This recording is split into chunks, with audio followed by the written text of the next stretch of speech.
Okay, let's go! So, dahil nga ako ay hindi tinamad ngayong araw, pupunta muna kami ng aking pamangkin doon sa aming hacienda. Tara!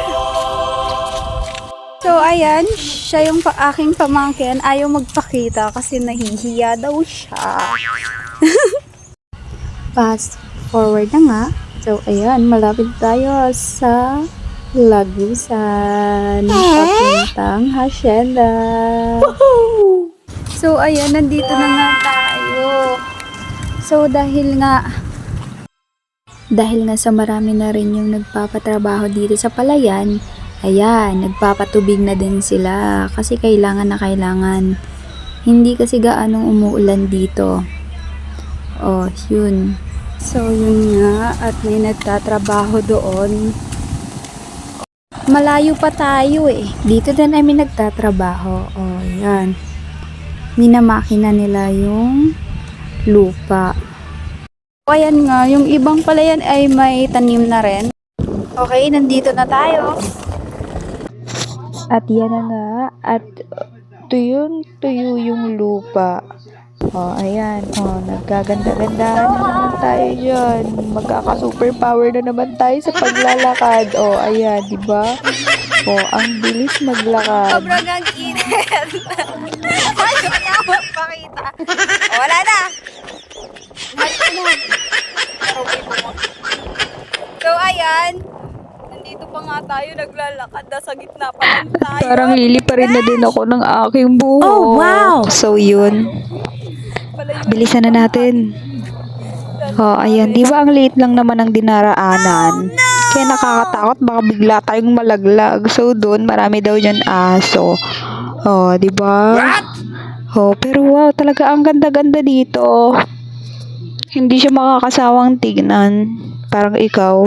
Charot. Huwag ganyan. Nakakatakot yan. O yan. Sobrang tuyo yung mga lupa. So yun. At kami ay malapit na nga sa katotohanan. O, diba? Ang bilis ko maglakad. Wala kayo dyan. At andito na nga kami sa aming lumang bahay. Wow! So, hindi ko pa nga nakikita doon sa unahan. Pero, okay lang yan. Next time, bibisita tayo doon. At dumating nga kami dito, kala tita. Tulog yung aking pamangkin at ako'y maingay. Buti hindi ako pinagalitan ng aking tita. So, yun. Tulog na tulog siya. Pero mamaya gigising din yan. So, hi dyan sa tita ko nga pala. Maganda kong tita dito sa aming bukirin. Wow! Oh, sobrang init dyan, kaya nag-aarte-artehan na naman ako. Oh, di ba ang laki ng ilong? Oh, muntik nang makapasok yung cellphone sa aking ilong. So, inom muna tayo ng tubig. Masyadong mainit. Pati yan, syempre, kailangan i-update ko kayo, di ba?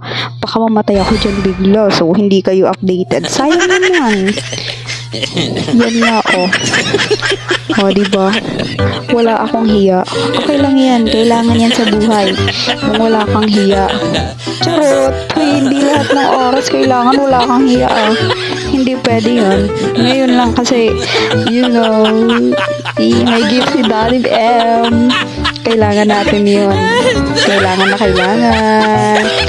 Biglang, alam mo na. So, ayun. Wala. Mahilig na ako magsabi ng so. Oh, yan.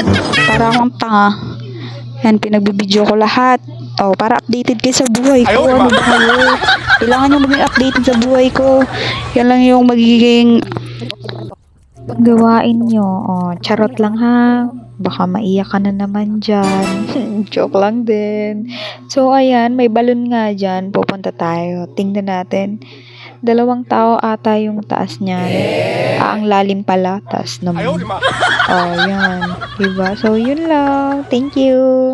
Ayan. Huwag kalimutang mag-like, share, and follow.